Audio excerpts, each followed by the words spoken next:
Obviously, Mollie was reasonably known during the life of Birds, but it really changed with Are You Being Served? I have here the identical garment. There, you see? Compare the labels. The label hasn't shrunk.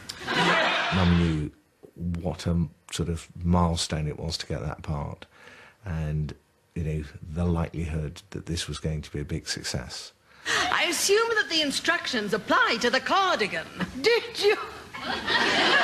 Well, hard cheese. I'm going to take your name. I'm sorry, madam, we're not allowed to give names. Well, in that case, I shall remember your face. Some of us have long memories, you know. I haven't forgotten being flung flat on me back on Clapham Common by a landmine. And the German Air Force was responsible. All the other times she was flat on her back, the American Air Force was responsible. Can we knock it off, please? She even remembers what she said. There isn't a day goes by, but somewhere in the world, on television, Are You Being Served is being shown. I mean, that's quite something. As Mrs. Slocum, Mollie Sugden was propelled to worldwide fame. The sitcom sensation started as a pilot episode, inspired by writer Jeremy Lloyd's own experiences working in a London department store. Now, Simpsons in Piccadilly was probably the most famous gentlemen's outfitters in London, and I can remember when I was working there of the future Queen and her consort coming to buy me a pair of trousers, and I was in the trouser department, but rather a long way back down the queue of assistants, so I didn't get to take his inside leg. I'd learnt enough there to be able to say, this is the sort of thing that happens, and Are You Free and Are You Being Served were standard expressions. The pilot was due to be aired as part of the Comedy Playhouse series in 1972, but in a bizarre twist of fate, the terrorist attack on the Olympic Games that summer meant a disruption to the TV schedules. And the screens went blank. Somebody reached up and grabbed the first tape that was on a shelf and put it on, and it happened to be Are You Being Served? And so there's sort of 26 or 30 million people watching suddenly saw Are You Being Served in black and white.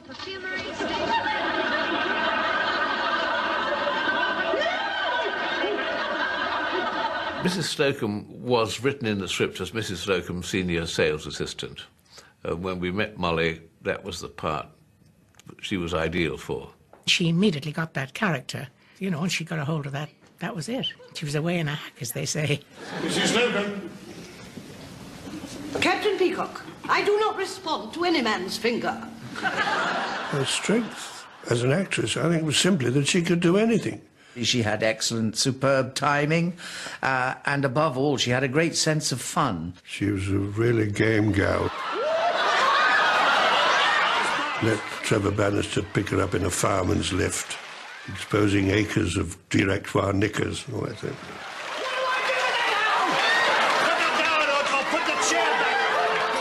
I don't need the truss anymore.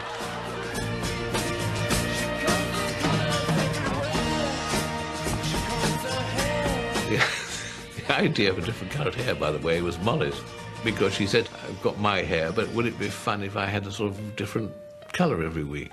Initially, it was her own hair, and they would put all these, and she had a terrible job getting these colours out. So, of course, finally I said, well, let's make you some wigs. And, of course, eventually she had blue ones and then green ones and pink ones. By Jove, I needed that. The writers often gave her a rather slightly naughty double entendre, which, of course, she played with complete innocence. And so she'd get away with murder. Miss Brahms and I would like to complain about the state of our drawers. We never asked her to do anything she never wanted to do, particularly when she's referring to her pussy, because that, you know, is a cat. We established it's a cat. It's called Tiddles, actually. The last time I was late, a fireman had to climb out of my bedroom window and risk his life on a narrow ledge trying to grab hold of my pussy. Mollie was irreplaceable, I would say. If she left the series early, the series, I think, would have finished.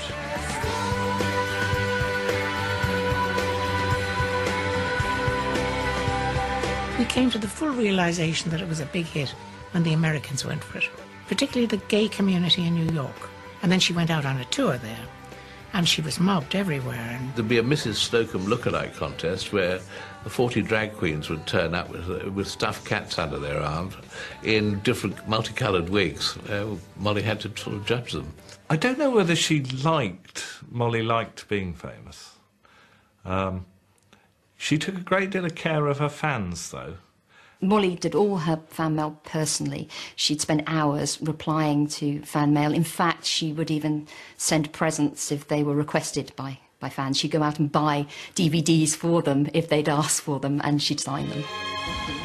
I think the most unusual thing is that this cast actually got on so well, they became very good friends off set. We were a family and worked very much. We were a very tight-knit, friendly unit.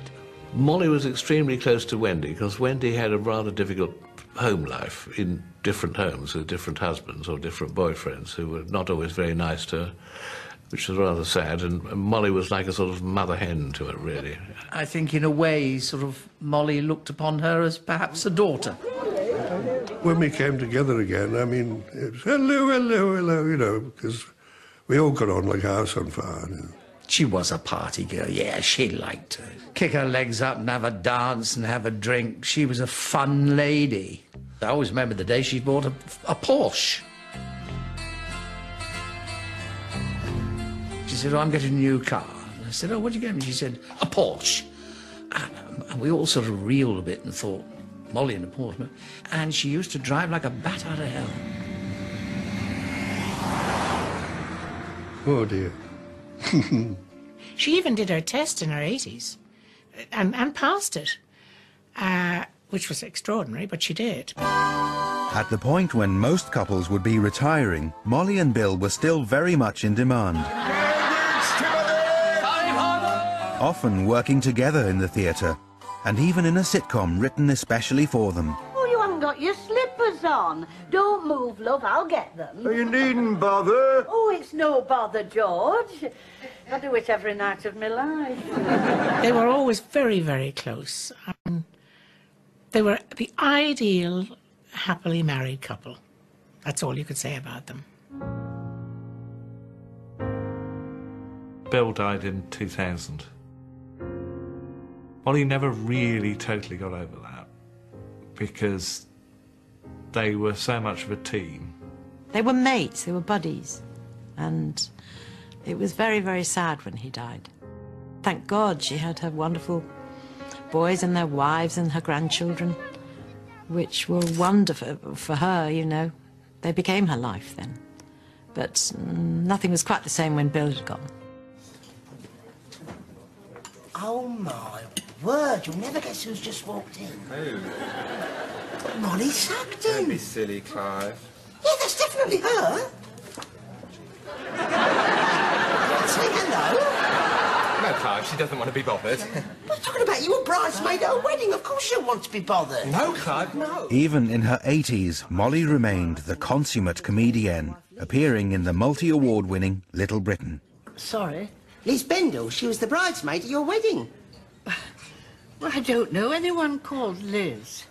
My friend Helen was the only bridesmaid at my wedding.